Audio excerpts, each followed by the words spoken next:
Joining us now is my guy Payne Blazevich of Badger247. He is on YouTube. He is on Twitter. You can see him on there talking with us. Payne, how are you doing, my man? I'm doing really good, man. Thanks again for having me on. It's always a pleasure to join you guys, and it's a great day. We got some basketball last night, got some football later today. It's going to be a lot of fun this weekend. So we'll go to basketball second because that makes me a little happier. It's a little bit more fun to watch right now. Let's start with the stuff that makes us sad first, Payne. Yesterday, Chris McIntosh video interview that he did with Jesse Temple came out where he doubled down on this idea that Luke Fickell is going to be the Badgers head coach next season, no matter what, at least going into the season, that they've bought into him, that the chancellor is planning on giving them more money, that there's going to be more money flowing into this. I just really want to ask you a simple question here first. How much did you buy into what Chris McIntosh was trying to sell in that interview? I don't know. It's hard for me to get along with this plan, not knowing any of the specifics. And I think that's been a complaint from across the fan base. We've heard it plenty, but there's been a lot of talk of upping the investment, upping the infrastructure for this program, but it's kind of hard to know exactly what they mean when we're not getting specifics. Where is this money coming from? And why wasn't it coming in the first place? I think that's another question that a lot of folks have. So I don't know. I guess we'll watch and see, but without, specific detailed plan, it's hard for me to really buy in and understand what the process is here. So yesterday when McIntosh was talking in that interview, he brought up that wins and losses aren't really a big deal to him and this team right now. What did that mean to you? Because I think a lot of people kind of took that as a loser approach to where that's not the focus. We can't worry about that right now. But I don't know if that's really how Chris McIntosh meant it. How did you take that? Yeah, so I was listening in on when Chris McIntosh did his interview yesterday on ESPN Madison, and he corrected himself a little bit. But I think the problem for me is that even though he might have misspoke in saying that wins and losses don't matter, and that's not entirely what he meant, the problem is that when Luke Fickell was brought into this program, the goal was to win conference, maybe even national championships. That was the standard, and that was kind of what they were pushing for the expectation to eventually become. To be here in year 3, potentially going into year 4, and we're talking about how, it can't be the result, what happens on the scoreboard, that can't necessarily be the determination of success. That's kind of where the problem is, at least for me. I don't look at it as they don't care about wins or they're complacent with where they're at. That's not the way that I took it, but I'm still concerned that we're talking about needing to see progress beyond the scoreboard, right, to see some growth. That's where I'm worried. Payne, always good to have you on the show. I'm going to really get down in the gutter here. How is this team supposed to compete with us not having Badger grades come in as much or be involved with the program as much? And then, like you said, our plan was to continue Big Ten wins, to compete for a national, maybe not a national championship, but to compete as one of the teams in the national playoff. And now it seems like we've become Indiana of 10 years ago as a football program. And who knows, maybe the basketball program's getting better.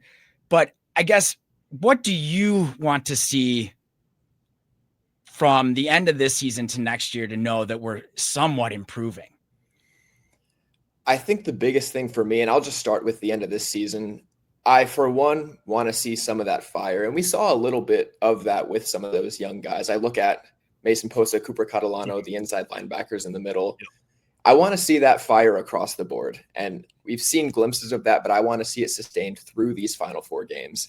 I also want to see just some greater consistency, cutting down on the disaster plays, the disaster turnovers, the blocked kicks, the penalties, just some of those moments that are completely and entirely preventable. I just want to see those start to be cut down and there start to be some momentum there. But as we look into next season, this team needs to, I hesitate to say make a splash at quarterback, because I want them to just get the right player. It doesn't need to be the biggest name, doesn't need to be the most expensive guy, but I want to see this team get a quarterback that is dependable, capable, and a guy that this offense can lean on. That, for me, is the most important thing going into next year. And also, these guys have to stay healthy. You're best when you have your best players on the field.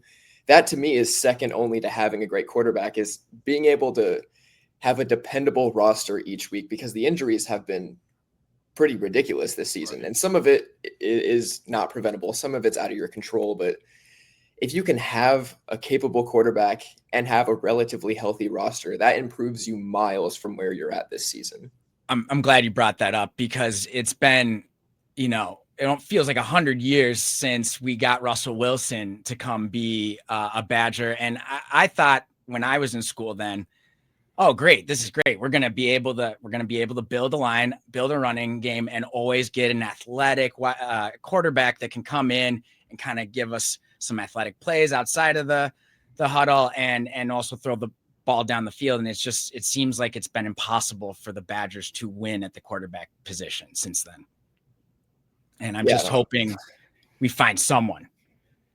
That's sort of the quest that so many teams are on this year. It's kind of been crazy to see the amount of teams that are struggling to find dependable quarterback play. And then you look at programs like Ole Miss, where they go to their first, second, third string, and they're rolling guys out, moving the ball easy down the field. So it's a little bit of a crapshoot, especially in the portal. You got to hope that, maybe true freshman Carter Smith is a guy that you can depend upon, might have a chance to see him today. And if the staff feels like he can be a guy that they can build around, that definitely saves you the trouble of needing to bring in a new player into the system. But it's certainly a challenge. Wisconsin's not the only team that's facing it, but it's definitely some area that they need to see some growth.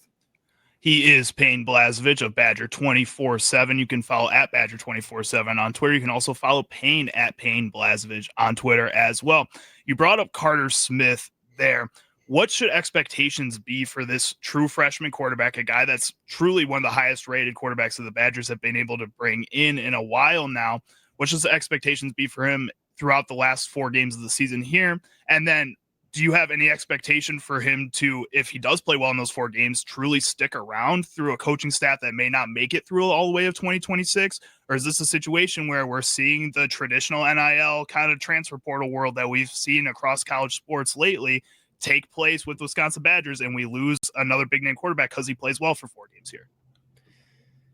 Yeah, so my personal expectation is I don't have a high expectation for Carter Smith, just because I feel like if he's a guy that they felt like they could start immediately, they would have done it. He should have been starting earlier. Yeah. But that doesn't mean that if he comes on the field, he's not going to play well. I certainly think there's an opportunity for him to have success, especially if he's schemed around a little bit, not making things too complicated for him, maybe simplifying the playbook just a little bit to scheme some easier throws to kind of get him in rhythm. And most importantly, there's an avenue for him to get the ball in his playmaker's hands without needing to extend the field, without needing to make things too overly complicated. So I definitely think there is room for him to have success, but I'm not laying all my eggs in the Carter Smith basket and then getting myself disappointed. But if he plays well these next couple of games, I think there's absolutely a means to build around him. And I think that is going to be the true spark momentum for this team and for this fan base going into the offseason. So if he has success in these next couple of games, it definitely needs to be an emphasis to keep him around, to sort of sell him on the vision of this program, because he needs to be a guy that you can depend on. For sure. Payne, outside of a Carter Smith in these last 4 games, what other skill position players are you watching? The running back room is a little bit dry right now. You've seen some injuries take hold of that space. The wide receiver room is very young. You got guys like other true freshmen like Eugene Hilton coming in, and he's had his moments. Earlier in the season, you saw the tight end room get a little bit involved, and it feels like that's kind of fallen off a cliff. What are your expectations for these last 4 games to kind of see what the Badgers have to experiment with? Yeah, my focus, at least for today, is going to be on Gideon Ituka. I thought looked very impressive against a stout Oregon defensive front. I feel like he saw the field pretty well, was popping consistent runs, and has had the longest run from a Wisconsin running back to date so far. So I'm curious to see if he sort of maintains that momentum, kind of keeps that rolling. And I think if you can see him continue to sort of pound away on the ground, there's a chance that he is the guy in the running back room next season. So that's what I'm watching. I also think you mentioned Eugene Hilton Jr. He's a guy that sort of has that explosive big play potential. I'm curious if he's going to have some more opportunities to make a play downfield. I think it'd be those two guys, looking at younger guys, that I think could definitely have a chance to make an impact with a big play or two today. This is Wisconsin Sports Weekend, live from Wisconsin Sports Radio Network Studios, powered by the Potawatomi Sportsbook. I'm Charlie Easton. That's Jack Pembroke over there. And we're talking with Payne Blazevich of at Badger247. You can follow them on Twitter there. You can also follow Payne on Twitter at Payne Blazevich. I think you are the most excited about Badger basketball that I've seen anybody on Twitter be excited about Badger basketball. You're retweeting everything. You're tweeting all the updates. I'm following you. That's how I get most of my information, especially for some of these mid-major games that they're playing here. But last night was a game that I was really excited to watch, actually, because I wanted to see what a lot of these other guys could do. In that first game of the season against Campbell, you saw John Blackwell kind of do his thing and be able to go out there and do what we've seen John Blackwell be able to do. But in this game, you saw some of those transfer portal guys. Nick Boyd came out and had an awesome game. He's one of the oldest people in college basketball right now, but that could help lead to that experience that we're seeing play out on the court in these first couple of games. How excited are you about Nick Boyd and some of these other transfer portal guys that have come in for this Badger basketball team? Yeah, no, that group has been electric, and you're seeing each of those guys find a way to make an impact. Nick Boyd, of course, was the big one, but Austin Rapp had himself a great game in Wisconsin's first game against Campbell. You've seen Andrew Rohde come in and make some plays on both sides of the floor. That group is going to have a lot of success, and they're going to be players that Wisconsin is going to depend on greatly. But after Wisconsin's first game against Campbell, Greg Gard said it was going to be different guys on different nights. Game one, it was John Blackwell. Game two, I think it was Nick Boyd's night. And I think we're going to see a lot more of that, especially as he gets more comfortable, as he's sort of playing in the system. But this team is unique in that I think they have several different players that can come in and have themselves their game on any specific night. I think you make a great point, Payne. Watching some of these games, you definitely feel like they have a formula to go out and find a point guard that can come in and be not only a system player, but can put up some points. I'm not trying to be sacrilegious here, but it feels like we got a little bit of a Devin Harris and Nick Boyd. Maybe not as athletically skilled, but he can get to the rim and he can score in bunches. I mean, he had 20 in the first half last night. So I'm excited to see that the Badgers, unlike our football counterparts, can go out in the portal and find people to plug and play. And they're not just good. They're very good. Yeah, Greg Gard has had a demonstrated skill of being able to grab a portal player and have them immediately make an impact. And it feels to me like Nick Boyd is the guy to do that. And he's not just a scorer in a way that like maybe John Tonje was. He really can direct and lead on the floor. But his ability, like you said, to just make a cut and go get to the hoop and finish at the rim is outstanding, I think. And it's going to be such an important asset as this team starts to face those high major programs, as they get into Big Ten play. I think that ability to get to the basket paired with John Blackwell's sort of, skill in creating his own shot, it's going to be such an advantage for this team. And we're starting to see that build. They frankly haven't played on the same side of the floor that much. They played against each other a lot in practice over the summer and fall.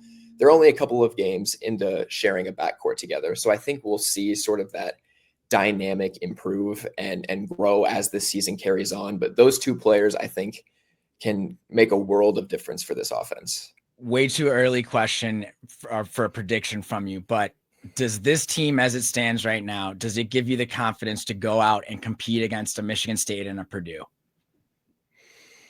When they're playing at their best, I think it's going to be really hard for anybody to stop this team. Like you can see just the pace and the flow that this team can have on the offensive end.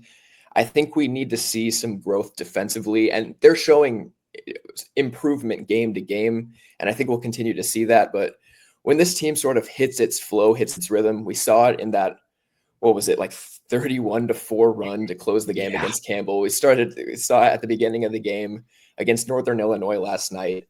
when they sort of find that spark and get into their rhythm, I think this team is going to be really tough to stop. I've been really excited about the pace and the momentum that this group can have when they're playing at their best. Well, I'm glad you're prescribing good medicine for Badger basketball fans. Payne, I'm not trying to be too optimistic, but it's hard to get excited, not get excited about this group. Good. Payne, I got one more question for you over here before we let you go. You brought up Greg Gard's ability to kind of turn these transfer portal players into immediate kind of success stories here for this Wisconsin Badgers team. Do you think that's directly just because it's 5 guys on a court, 12 guys on a roster? It's a lot easier to work with that limited number of players versus like the football team where we're getting on Luke Fickell for not being able to develop players or not being able to bring in a strong enough transfer portal class. But in comparison, that's 11 guys on a field, at least 60 guys on a roster. I mean, there's a lot more challenge there. Is it solely because the field is so much smaller that Greg Gard is able to do that? Or is there something else to what he does as a coach that Luke Fickell could learn from? I think it's kind of a two-parter. Like in basketball, it's a little bit easier to translate skill sets because it can be a little bit more of an individual game, especially guys that are more apt scorers like a John Tonje. But there are also, teams that bring in transfers that they're expecting to have a huge impact where that success doesn't translate. So it's not just seeing a good player and going and getting a good player. Greg Gard has a good understanding of the guys that he wants, who can fit well into his system, sort of the personalities that he likes. John Tonje was a little bit of a mild-mannered, mature guy, and we see a lot of that in Nick Boyd too, I think, and some of the younger guys that they brought in through the portal this season. But I think Greg Gard has a good sense of obviously the culture of his program and who can be a good fit and who can be additive to that culture. And we haven't really seen a huge misstep in that. And I think this season is sort of going to be a continuation of, they brought in multiple guys that they're expecting to contribute, and we've seen them contribute so far. Awesome. No better person to keep up with Badger basketball with than Payne Blazevich over there. We'll get him on later in the season to kind of keep up with that, especially as we get into Big Ten play here. I'm really excited for this basketball season. I think it's going to be a lot of fun.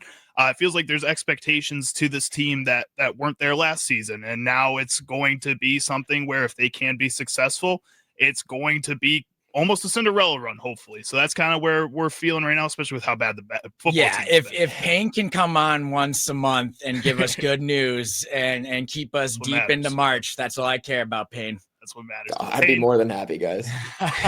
Thank you so much for coming on, my man. We'll have to get you on in the future, as always. Hey, it's always a pleasure. Thank you, guys. I appreciate it.